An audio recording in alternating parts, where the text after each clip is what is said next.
Recoucou, rebonsoir, voilà, je continue mes recherches. Donc j'ai trouvé quelque chose qui peut être intéressant et comme je le dis, on en prend et on en laisse, d'accord? Via parce que ce que je viens d'écouter. Donc là on va parler des QAnon, un genre de méta complotiste, voilà. Euh, Comme je dis toujours, on en prend et on en laisse. Parce que, comme je vous expliquais, ça fait des dégâts au niveau mental. Comme ceux qui n'arrêtent pas de parler des guides et des guides, vous savez très bien, pour ceux qui m'ont suivi, c'est ce qui s'est passé à une de mes proches. Voilà, qui est tombée dans un délire complètement fou. Donc ces gens-là sont quand même dangereux. Voilà. Donc c'est pas très long. Hein, je sais qu'il y en a qui sont pour, donc je suis désolée de faire ce partage, mais comme je le dis, je continue mes recherches, voilà, et ce n'est pas terminé. Hein. Je continuerai encore demain et je reviendrai demain pour autre chose. Voilà. Ceux qui sont pas contents, ben, évitez de mettre des commentaires désobligeants, voilà. Restez quand même voilà, comme je dis tout le temps. Et puis, comme je le dis toujours, on en prend et on en laisse. Parce qu'en ce qui concerne, ils vont parler de l'injecte, bien sûr. Je le redis encore, ça a séparé quand même certaines familles aussi, d'accord. Ça a séparé des amis, ça a séparé pas mal de choses, ça a empêché des bisous, bonjour, voilà, on se fait la bise.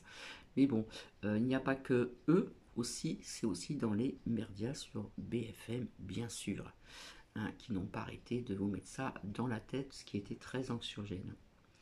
Donc je vous souhaite une très bonne écoute et, euh, et je vous dis à plus tard. Merci. De métacomplotisme, c'est-à-dire un modèle de complot si large et si puissant qu'il serait susceptible d'englober ou de sous-tendre tous les autres. Pour résumer, ce sont des Américains qui aiment beaucoup, mais alors beaucoup Donald Trump, et ils pensent que tous les autres, les Kennedy, les Rothschild, les Clinton, les Obama, ils pensent que ce ne sont que de super criminels aidés par CNN ou par Hollywood.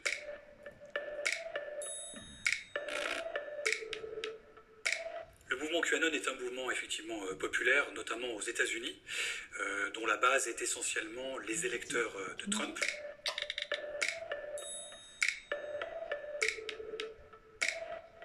Mais ça touche aussi d'autres statuts, d'autres niveaux sociaux, des personnes plus éduquées, et notamment un peu partout autour de la planète. Le mouvement QAnon est un mouvement composite qui pense qu'il y a un complot du Deep State, de l'État profond américain, contre Trump, essentiellement.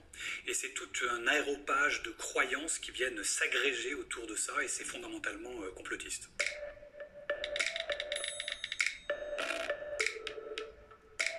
Le mouvement QAnon a commencé à apparaître aux États-Unis à partir de la publication en 2017 de certains messages assez cryptiques, mystérieux, sur un forum qui s'appelle 4chan, et des messages signés par un individu qui se prénomme Q.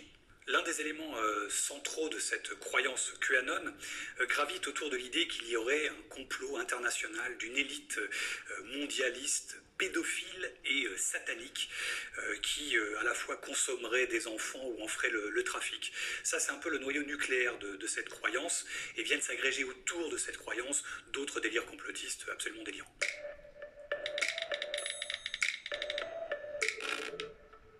Alors il n'y a pas de profil type de personnes qui tombent dans ce délire QAnon. On a une base assez populaire américaine, mais très vite on voit que des personnes assez éduquées peuvent commencer aussi à relayer des délires QAnon, des personnes qui ont un niveau d'études significatif. Donc malheureusement, ça n'est pas, il n'y a pas de profil type, hein. Tout le monde peut malheureusement tomber dedans.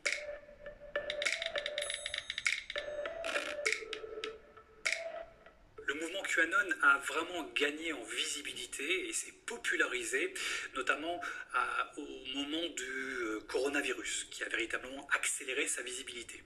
Mais la porte d'entrée à ce mouvement réside essentiellement dans la lutte contre la pédophilie. C'est à travers cette porte-là, hein, ce cheval de Troie, que précisément pas mal de gens basculent de la défense de la petite enfance au délire QAnon le plus exalté. Le mouvement QAnon a ceci de particulier qu'il crée véritablement un univers parallèle, un univers alternatif. Et du moment qu'on bascule dans cet univers alternatif, on ouvre les portes à toutes les conspirations. Tout devient absolument possible. Des Illuminati à, pourquoi pas, des délires sur les vaccins. Donc c'est vraiment une matrice assez inquiétante qui a une capacité de se répandre bien au-delà du cœur nucléaire dans lequel il est né.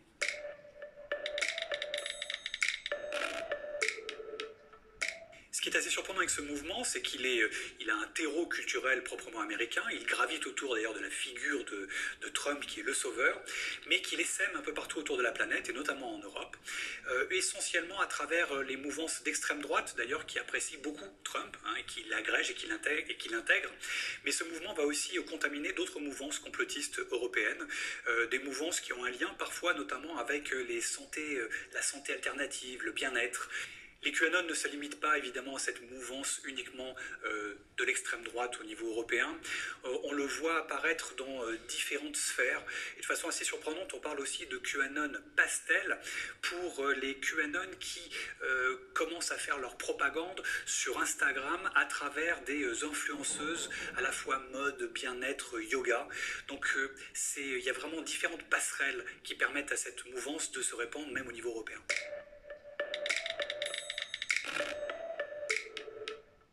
Ce qui est assez extraordinaire avec ce mouvement, c'est que, au-delà des quelques idées fondamentales qu'il relaye sur la pédophilie et sur ce complot du deep state, de l'état profond américain, viennent en fait s'agréger d'autres théories complotistes, et c'est une véritable éponge à théories complotistes. Aujourd'hui, le mouvement QAnon agrège à lui un nombre faramineux de croyances entre les anti-masques, les anti-vaccins, les anti-5G, les Illuminati.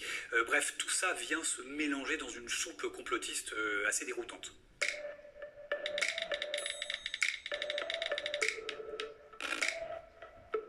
Ce qui est assez déroutant et inquiétant avec le mouvement QAnon, c'est qu'il est en train de pénétrer le parti républicain américain.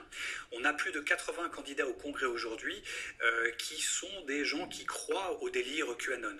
Donc ce mouvement commence à avoir une force politique significative et particulièrement inquiétante aux États-Unis. Pour ce qui est de l'Europe, les principales relais politiques de cette mouvance reposent plutôt sur ce qu'on appelle les fachosphères ou les extrêmes droites dans les différents pays européens. Ce sont eux qui sont les principaux vecteurs de cette mouvance. Donc il y a une petite inquiétude aussi que cette politisation commence à prendre souche effectivement aussi en Europe.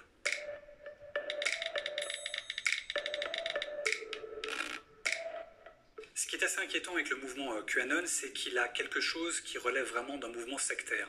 À partir du moment où quelqu'un bascule dans ces théories QAnon, il est très très difficile de l'en extraire. Il y a énormément de témoignages de QAnon aux États-Unis qui se sont froissés avec leur famille, qui ont perdu leur job, leurs copines.